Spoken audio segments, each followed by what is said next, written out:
Assalamualaikum warahmatullahi wabarakatuh. Waalaikumsalam warahmatullahi wabarakatuh.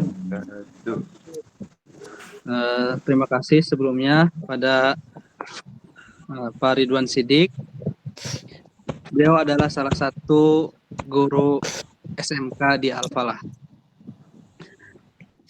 Sebelumnya kami mohon maaf kepada Bapak dosen karena kami melakukan wawancara ini dengan segi online, dikarenakan kita sedang berada, kita nggak bisa wawancara secara langsung. Tapi insya Allah kami akan wawancara semaksimal mungkin untuk UAS kali ini. Baik, bisa langsung saja Pak Ridwan? Boleh. Baik, Ridwan, saya langsung tanya saja ya tentang data tadi. Kebijakan apa yang pernah dibuat di sekolah ini, sesuatu hal yang baru?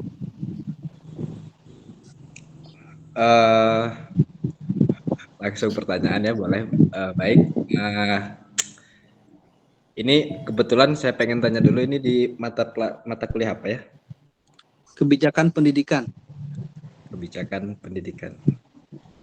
Ya, Bapak. Oke. Baik, mungkin langsung saya jawab aja buat kebijakan yang pernah istilahnya dibuat ya, apalagi ini kebijakannya bisa dikatakan kebijakan baru, itu terkait dengan adanya ujian kenaikan kelas khusus yang kejuruan, mata pelajaran kejuruan itu yang biasanya mungkin kalau UAS itu kan kita tulis ya, UAS tulis itu kan pakai PG, esai. Cuman kalau buat di SMK sendiri itu ada UAS yang dia sifatnya praktek. Jadi kejuruan yang ada di sini, karena di sini ada 2 jurusan ya, RPL sama DKP yang sifatnya udah pakai teknologi gitu, pakai laptop, pakai kamera juga. Jadi mereka ujiannya itu menggunakan atau teknisnya itu praktek. Jadi misalkan ada salah satu mata pelajarannya coding, jadi mereka ujiannya bukan tulis tentang coding, tapi mereka langsung mengcoding soal-soal yang diberikan oleh guru gitu. Jadi langsung dipraktekin ke ke laptop masing-masing atau komputer masing-masing kayak gitu. Baik, terima kasih. Terus yang selanjutnya Bapak, bagaimana awal penyusunan atau proses dalam membuat kebijakan tentang PHT kejuruan praktek? Oke, mungkin kadang-kadang yang namanya ide itu bisa muncul dari mana aja ya, kadang namanya ide itu. Nah, kebetulan memang ini mungkin kepala sekolah kita ada inisiatif sendiri. Awalnya mungkin nggak tahu beliau melihat dari sekolah mana atau mungkin dari mana gitu asal awalnya, hanya mungkin memang awal munculnya ide itu dari kepala sekolah gitu. Kemudian otomatis dari berbagai apa istilahnya stakeholder mungkinnya dari Wakasek, kemudian perwakilan guru juga itu dirapatkan mengenai ide yang ada di kepala sekolah ini kan awalnya. Kemudian ya dirapatkan plus minusnya bagaimana kemudian bisa dilakukan atau tidaknya kan.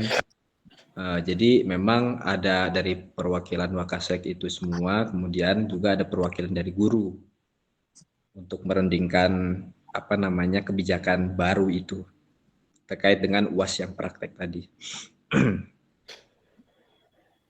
Baik, maka yang selanjutnya apa yang ditanyakan lagi? Baik, mungkin selanjutnya mengenai pengumpulan data dan informasi, kapan gitu Pak kebijakan ini dibuat? Kalau dari kita itu mulai ada itu di tahun 3 tahun ke belakang lah. 2 tahun ke belakang itu baru ada Jadi ujian baru dipraktekkan itu berarti sekitar tahun 2022 tengah-tengah ya, 2022 tengah-tengah itu baru ada UAS dipraktekkan. Oke, baik. Terus butuh waktu berapa lama proses musyawarah kebijakan ini? Mungkin kalau perumusan kemudian musyawarahnya itu sih sehari ya, kalau nggak salah itu sehari. Jadi yang tadi saya karena termasuk perwakilan guru kejuruan yang ikut juga hadir waktu itu, memang kita mulai itu dari siang sampai sore lebih sedikit lah. Nah itu dari mulai kenapa ini dibuat, terus kemudian apa manfaatnya buat anak-anak. Ya mungkin jadi tidak terlalu lama kalau untuk jadi penjelasan dulu kepada kita dari Pak Kepala Sekolah itu gimana kebijakan ini apakah disetujui atau enggak gitu. Jadi nggak nyampe berhari-hari gitu. Oh iya Pak. Terus Pak, siapa saja yang terlibat dalam prosesnya Pak? Seperti yang tadi udah saya sebutkan ya, jadi pasti ya kepala sekolah dulu kan, kepala sekolah, kemudian wakasek kurikulum, karena itu udah pasti ya, kemudian juga kesiswaan yang menyangkut kesiswaan, kemudian di sini kan ada wakasek hubin namanya, jadi yang terkait dengan hubungan industri sama mata pelajaran kejuruan juga, kemudian perwakilan guru dari kejuruan mau DKV, RPL. Sayanya kebetulan yang di DKV-nya, terus kemudian ada kepala program kan kalau di SMK itu, jadi kepala jurusannya lah, kepala jurusannya siapa yang megang itu juga ada dari RPL sama DKV. Terus ada gurunya juga, perwakilan guru dari DKV sama RPL-nya. Oh iya Pak. Dan apakah ada usulan yang digunakan selain dari kepala sekolah terkait dari kebijakan tersebut Pak? Jadi saya ingat-ingat dulu karena udah agak lama ya, jadi waktu itu tuh mungkin lebih ke durasi pelaksanaan kalau nggak salah itu. Jadi apakah sistemnya itu mau dibagi dua, maksudnya mau dibagi dua itu, jadi misalkan dalam 1 minggu ujian kan biasanya ujian sekolah itu 6 hari Senin sampai Sabtu misalkan.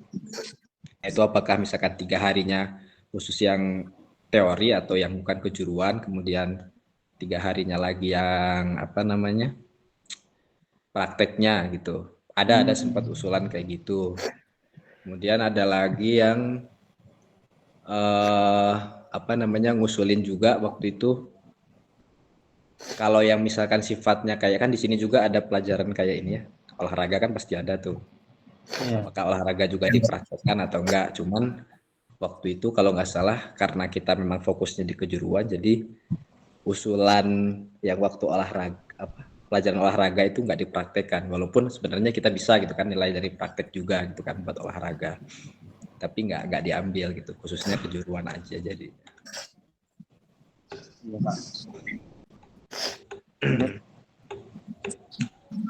Hikmangga yang selanjutnya. Baik Pak, untuk pertanyaan selanjutnya,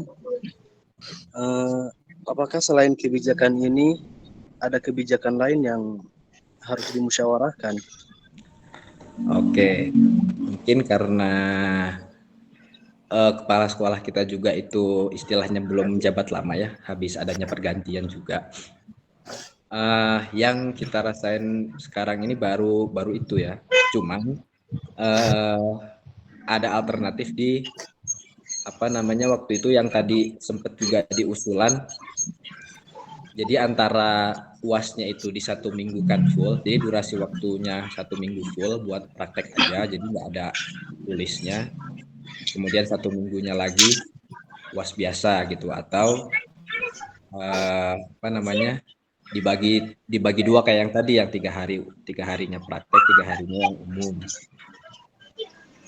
Paling jadi kalau kebijakan yang lainnya sih belum ada ya, cuman dari segi ini aja, paling dari segi ujiannya yang tadi ada 2 itu yang dipilihnya, jadi kita dikasih waktu ujian buat praktek itu lebih banyak lebih banyak karena juga memang mapelnya kita juga banyak, sementara yang umum lebih sedikit. Jadi durasi pengerjaannya itu bisa seminggu atau 2 minggu khusus buat ujian praktek aja, sementara buat ujian sekolah kan cuma 3 hari aja. Jadi kalau misalkan kebijakan yang lain selain yang itu sih belum ada ya, yang istilahnya mah besar gitu ya, istilahnya besar.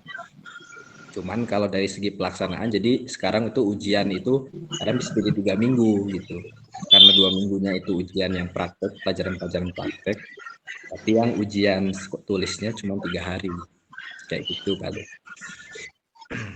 Nah, kemudian untuk kebijakan-kebijakan yang tadi, apakah didiskusikan kemudian lalu direalisasikan? Seperti yang tadi udah saya sampaikan di awal, kebijakan Bapakpala yang ini itu kan udah disetujui ya sama kita juga, karena memang memberikan juga anak itu waktu lebih buat belajar di prakteknya, karena kita juga fokusnya di prakteknya kan. Jadi dengan ujian itu juga dari jauh-jauh hari kita guru-guru juga kan ngasih tahu bahwa nanti di akhir untuk kenaikan kelas itu praktek. Makanya kita rasa itu kebijakannya bisa diambil gitu ya, bisa diambil dan direalisasikan itu di tahun 2022 semester kedua berarti kan. Jadi ujiannya itu dilaksanainnya setiap mau naik kelas. Itu sudah direalisasikan tadi dari tahun 2022.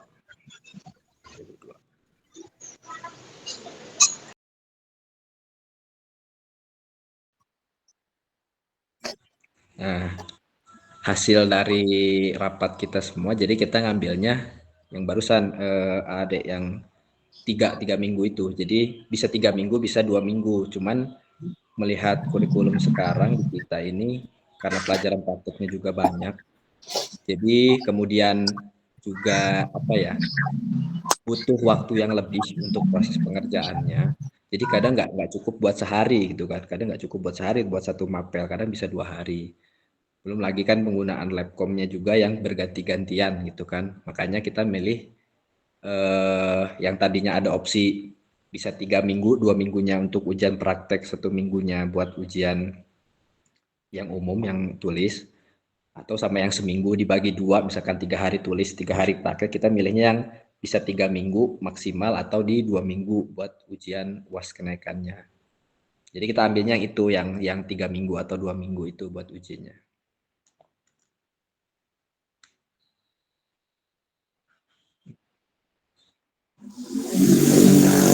Untuk selanjutnya pertanyaan dari saya perihal ini Pak, implementasi kebijakan. Kapan awal implementasi kebijakan PAT praktek ini? Boleh diulang. Saya ulangi, kapan awal implementasi kebijakan PAT? Ini kan dimulai awalnya itu kita mulai mencoba di 2022 kan.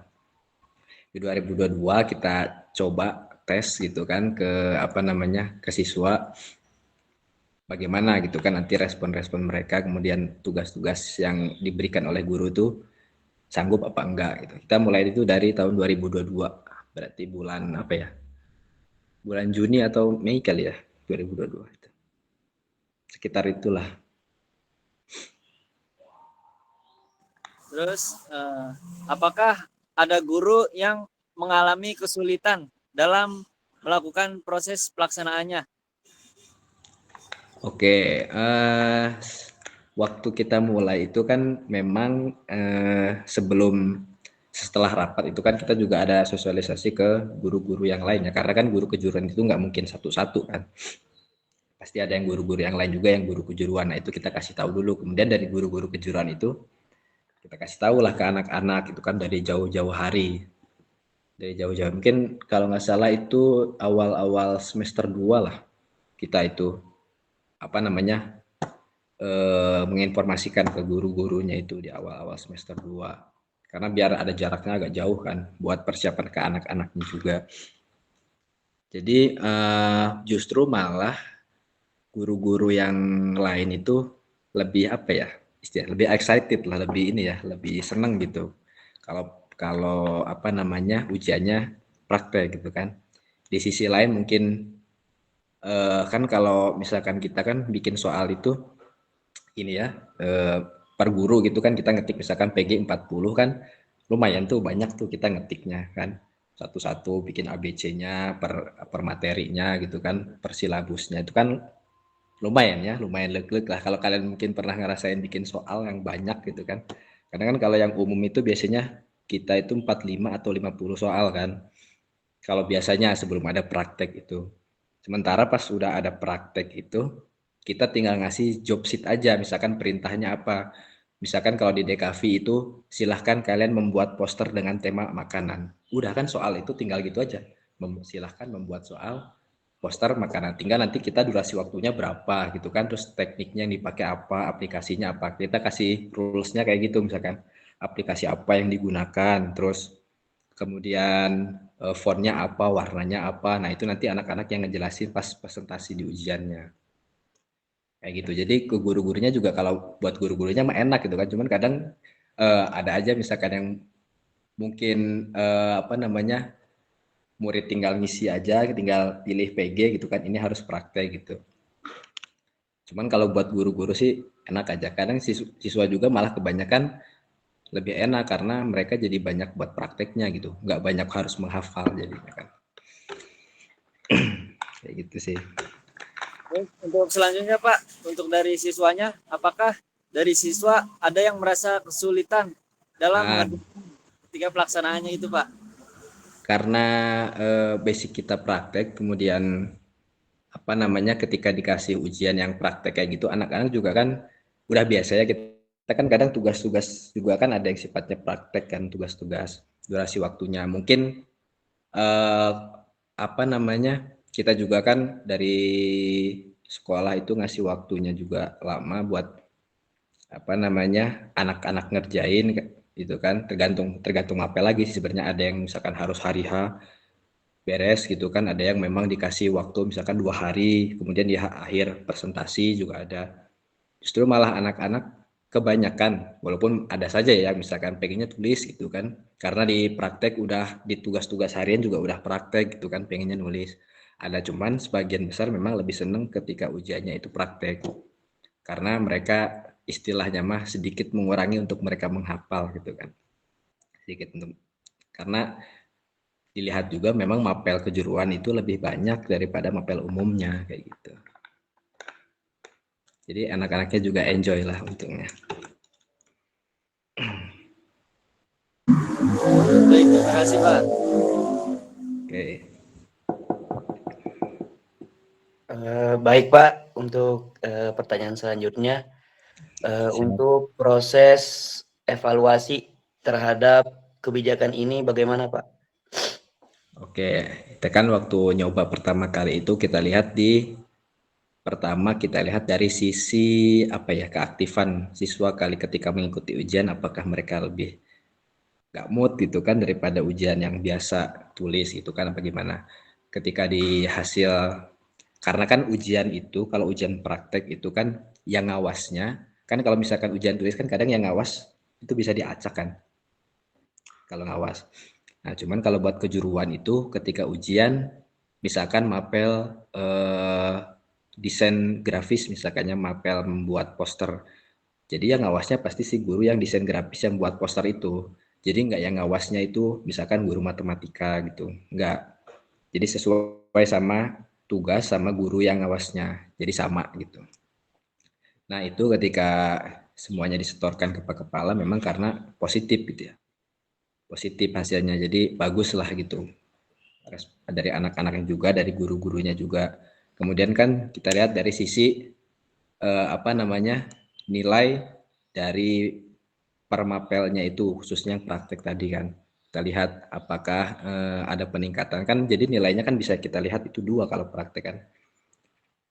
Dari keaktifannya mereka itu bagaimana ketika mengerjakan, kemudian proses pengerjaannya serius atau enggak, kemudian hasil, istilahnya mah hasil karyanya lah. hasil karyanya itu bisa kita lihat juga kan.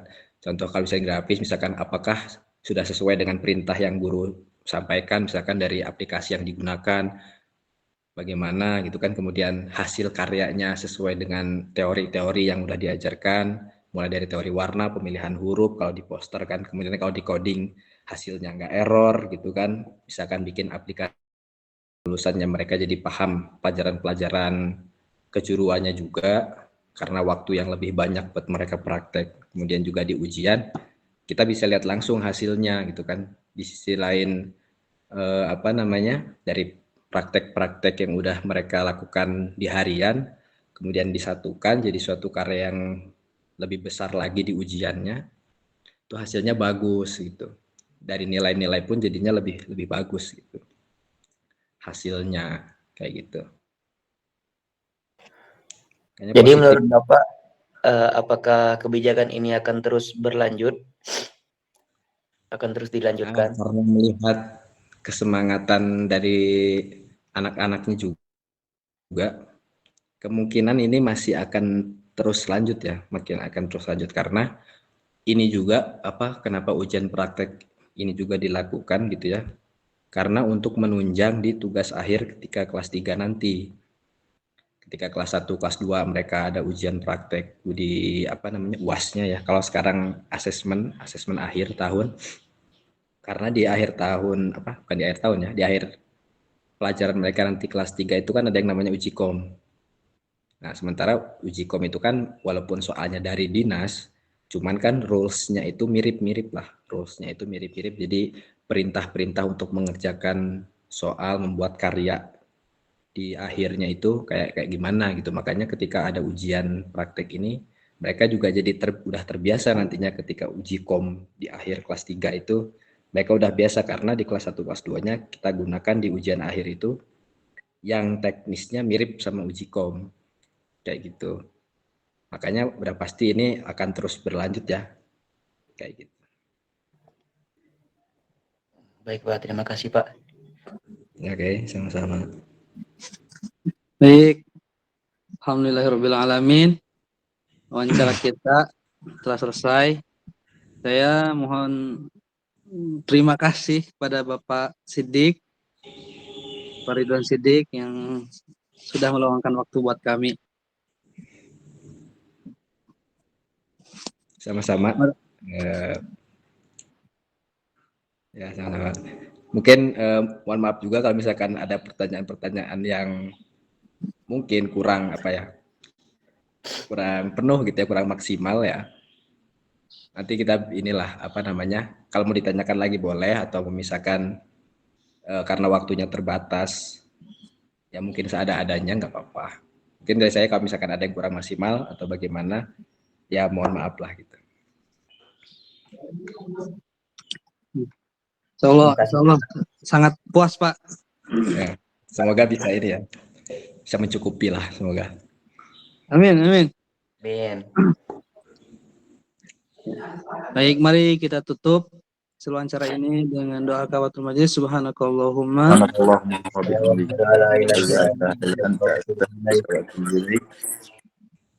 Sekali lagi terima kasih Pak One. Assalamualaikum warahmatullahi wabarakatuh.